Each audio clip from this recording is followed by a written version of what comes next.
OnShape Exercise 7. This drawing requires a little bit more understanding of how to rotate and manipulate the model. So I've loaded in an example here. You won't have this in yours. So this example drawing, what we're looking for is what is going to be the best thing to draw first, because we can only extrude one shape at a time. So we can either extrude this shape or we could extrude this shape. So I could extrude this shape, to here, to this edge, but then from there I would have to extrude this top arc, and it just kind of gets a little messy. So if you can find one shape that just kind of carries cleanly through, that's going to make things a lot easier. So this shape here, this little L shape with the curve, is carried the entire way through from one side to the other, and everything is kind of centrally located off the middle of it. So as long as I make sure that my origin is in the middle of that L shape, then I can align everything to that. So from here is where you're going to start, and you're going to choose your sketch and your sketch plane. You can use front like we have been, and I like to remove those extra views, and we're just going to use a regular line to start sketching. This can cause some issues, which I know some people were having on exercise 6, and you want to be careful that when you sketch something freely that you don't accidentally get one of these alignments or any kind of constraints that are going to automatically pop in. So you don't want to cross over this or in any way. Even if you got to misshape the model to do that, that's a better option. So I'm going to start way down here, and the basic shape is just an L shape, and if I clicked here I would be aligned. So I want to go a little bit beyond, and there's an arc here, so I'm going to hit escape, hit L again for line. I'm going to draw the other side of the L, and there's a little bit of a upward perpendicular line there, and then we have our tangent arc. So I'm going to draw that tangent arc up to there, and I'm going to start adding in dimensions. So the first one I'm going to add in is the thickness of this, and that thickness is 1.25. My total height is 3.75. The arc has a radius of 1.75. My total width here is 2.5. And the last dimension I need is this one right here, and that's going to be 1 inch. So that's the basics of my L shape kind of locked in place. The last thing I need to do is I need some kind of anchor, so I'm going to use my coincident constraint to drop it on that center, and you can see that locks everything in. So I'm going to finish my sketch with the green check mark, go to my isometric or 3D view, whichever one you like, and I'm going to extrude. Now the extrusion type I'm going to use, I want to keep this origin in the center of my part. So right now it's on this side, but I want it on the center. So I'm going to go to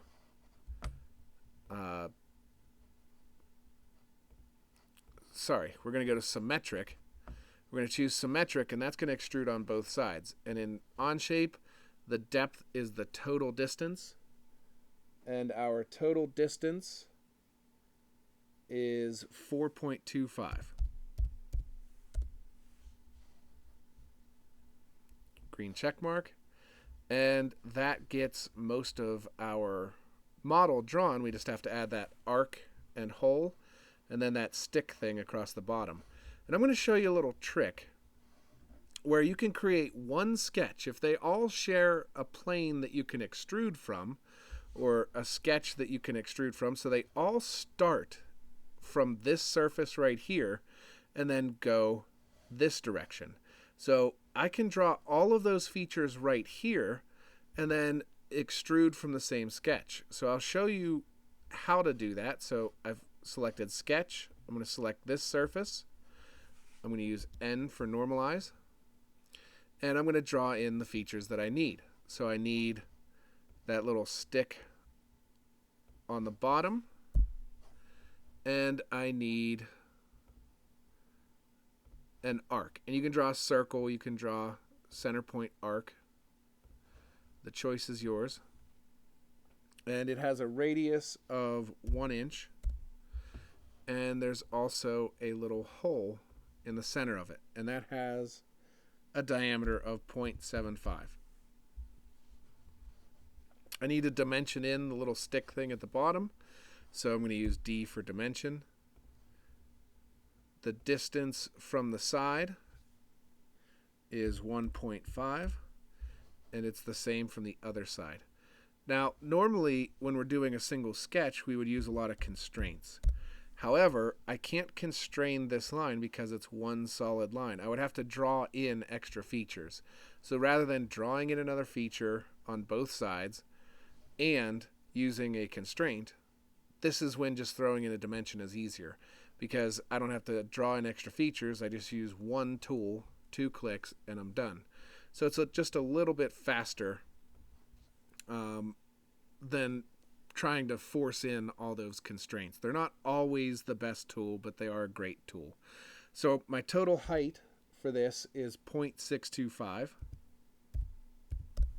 Enter. So all of my features are now dimensioned, and I can finish my sketch. So let's extrude something simple first. So let's extrude this feature right here. So I'm going to hit extrude. I'm going to select this. It's going the wrong direction. So I can click on that arrow, it flips it, or I can click here. And I'm going to go a total distance of 6 inches. Looks about right. Click OK. Now you can see my sketch disappeared, but I can still use that sketch to extrude again. So if I come over into my features list and find that sketch, so it'll highlight when you hover over it, and I turn on its visibility. It automatically hides visibility once you extrude once, but you can force it to turn back on. So now I want to extrude this arc shape, and then I also want to cut out that hole. I'm going to have to do this as 2 separate things. So I'm going to use extrude. I'm going to select the top half of that circle and the arc. And it's going the wrong direction, so I'm going to flip it. And the distance from this edge to this edge is 1 inch. And it's set to that right now. But if I leave it at 1 inch, it doesn't fully meet up with that arc. So you actually have 2 options here. The first option, and I'll leave it in this view, is to do up to next. And when I click on this, you'll see it change. So what it's doing is it's going to extrude until it hits something else. So if you have an embossed feature or a complex shape and you want them to meet up, that's the one that you would use. If you want it to touch a specific feature, you can choose up to face. And you can see I haven't defined a face, but I can click on, if I click on this surface, it's going to give me the same issue because it's only going to extrude until it touches the face that I told it to. So I want to touch that arc. So if I select that, you can see that it extrudes the entire distance and is touching that arc. So that's what I'm looking for. And either one is fine, but since this one works, I'm just going to click OK.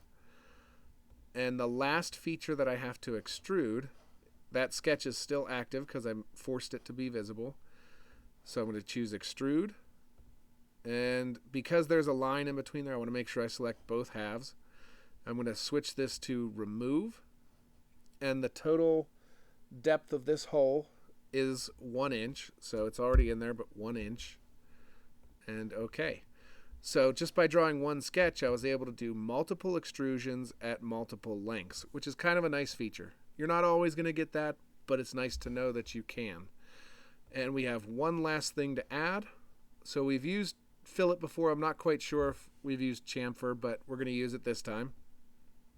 So select the chamfer tool. And chamfer, instead of being rounded, it's just a cutoff angle. So we're just going to take the corner off of this. So I want to select the corner that I want to chamfer. And right now, yours will say equal distance. So what that means is the distance is 0.2. From this corner, it's going to come in 0.2 and it's going to go down 0.2. If I choose two distances, it's going to go in 0.2 and down 0.2, but I can change one of those. Let's say I make this 0.5. You can see it went this direction 0.5. So you can also flip it, and what that's going to do is it's going to take this dimension and put it on the other side. So the last time it was on the top, I flipped it, now it's going down. And then the last one is distance and angle. This one, you kind of got to know what the angle is, but if I wanted to do, let's say, a 30-degree angle, you can see it changes that to a 30-degree angle. But for this one, we're going to use two distances, and we know that 0.5, because I flipped it, is this one right here. Okay, if you didn't follow along and it still says 0.2, try one of them. If it doesn't move the correct one, you can either switch to the other one and change that number, or you can hit this flip button. So let's put it back in its original setting. So let's say I change this to 0.5. Oh, it's going the wrong way. And actually it's 0.625. So 0.625, because we want it to go the whole way down. And it's going the complete wrong direction. My other distance is 0.25, still going the wrong direction. So I want to use that flip feature, and now it's facing the correct way. Hit the green checkbox, and that completes this drawing. So not too bad, a couple of new things here, but for this one, if you followed along, this is going to be your 3D view, but what I want you to do is utilize your view cube and go to this view, so that way I can see the whole feature, I can see the chamfer here, I can see everything. Screenshot this and submit it to Canvas.